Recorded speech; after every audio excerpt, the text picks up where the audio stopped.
I told this guy where I was from. He said, "Oh, Canada." Kinda laughed it off. Real funny, huh?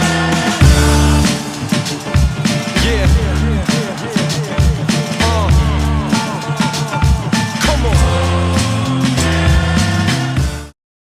Lester B Pearson is truly one of the most important prime ministers in Canadian history. His achievements for peace and foreign relations and liberal policies have shaped a national legacy for all Canadians to be proud of. Pearson was born on April 23, 1897 in Newton Brook, Ontario. Lester's first breath was British Canadian, and to his father Edwin, British loyalty and Canadian nationalism were stemmed from the same plant. Pearson was born into industrial capitalism. By the time he was 10, the first wireless message had crossed the Atlantic, the Wright brothers had discovered flight, and Henry Ford had formed his motor company. Modern times were here. Before the First World War, Canadian conservatives believed that Canadian interests were most fully realized through the active participation with the British Empire. This is an indicator that Pearson's generation grew up with the British Crown being indispensable in Canada's nationhood.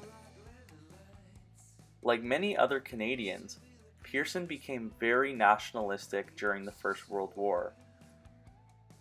Unfortunately, Pearson was injured very early on in the First World War. He quotes, "I got hurt before I got the chance to get killed, and this is the first indicator of his strong liberalism." After the war, Pearson recognized that his generation should not cling to old beliefs, but should gracefully welcome a new generation. After the Second World War, Pearson drew on the negative experiences of the Depression and appeasement. As a statesman, he was celebrating the virtues of action and unity. The Suez Crisis of 1956 exemplified Pearson's diplomatic objectives. Working for the United Nations, Pearson's tireless diplomacy led to the creation of a peacekeeping force that would withdraw French and British troops from the Suez Canal. Despite critics accusing Pearson of cutting ties with Britain, Pearson was able to create a new concept of peacekeeping in the world. The United Nations Emergency Force, created by Pearson, welcomed the idea that the UN could act as a buffer between two conflicting nations. To this day, the United Nations continue to believe in cooperation, not conflict, which was preached by Lester B Pearson. Canada's status as a peacekeeping nation was truly born out of Pearson's efforts.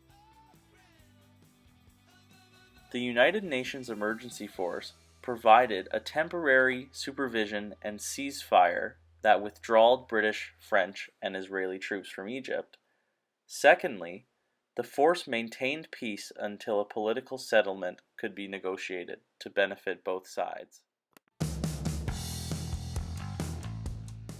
In 1957, Pearson was awarded the Nobel Peace Prize for his efforts in resolving the Suez Crisis. Pearson became Prime Minister of Canada in 1963, just as Canadian society was embarking upon an era of great social, economic, and political transformation. Pearson's minority Liberal government faced many challenges. For example, Quebec searching for identity, pressure of post-war baby boom, thousands of European immigrants, and Canada searching for an identity in its own. French and English versions of Canadian history have differed on almost every important subject. Canada is a country with two histories, and that has often been cited as the cause of such instability. The study of history is supposed to be contributing to national unity. Pearson really emphasized the promotion of national unity, and he was determined to push Canada forward with positive change. There was no issue more important to Lester B Pearson than Canadian unity, and the relationship between Canada and Quebec. Pearson was convinced if all Canadians have equal economic and social opportunities, the government could lay a more solid foundation for Canadian unity. Pearson played a leading role in the development for Canadian diplomacy, and as long as Canada remained united, it was destined to make an increasing contribution to the cause of peace and cooperation between Canadian peoples. Near the end of the 1960s, Quebec was questioning their unity with Canada. Pearson felt national values must be strengthened and national unity must be made secure.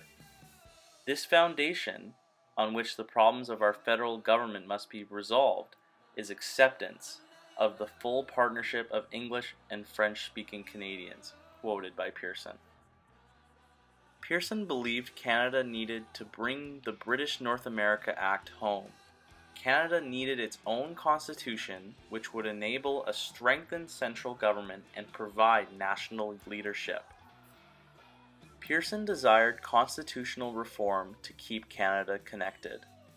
To accommodate Quebec's distinctiveness, a Royal Commission on Bilingualism and Biculturalism progressed language rights and cooperative federalism in the Canadian government. Pearson argued, the foundation on which the problems of our federal government must be resolved is acceptance of the full partnership between French and English-speaking Canadians. Another achievement of Lester B Pearson is the choice of the Canadian flag we know today. The flag debate between Old and New Canada, between history and future, empire and nation, French and English or other, prompted Pearson to pick a new flag that promoted unity between all Canadians. Pearson believed the maple leaf would create unity and similarity between the diverse cultures of a divided nation.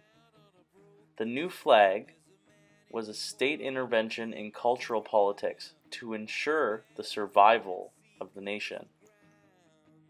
The Pearson government enshrined the concepts of cultural dualism and saw the symbolic and ritual aspects of nation building as essential to national survival. Lester B. Pearson is one of the most influential prime ministers in Canadian history. His achievements in foreign relations and at the Suez Canal proved to be an important aspect of his liberal politics in Canada. Without Lester B. Pearson, our nation may have been divided beyond repair. Face down on a pillow of shame. There's some girls with a needle trying to spell my name. My body's not a canvas, my body's now a toilet wall.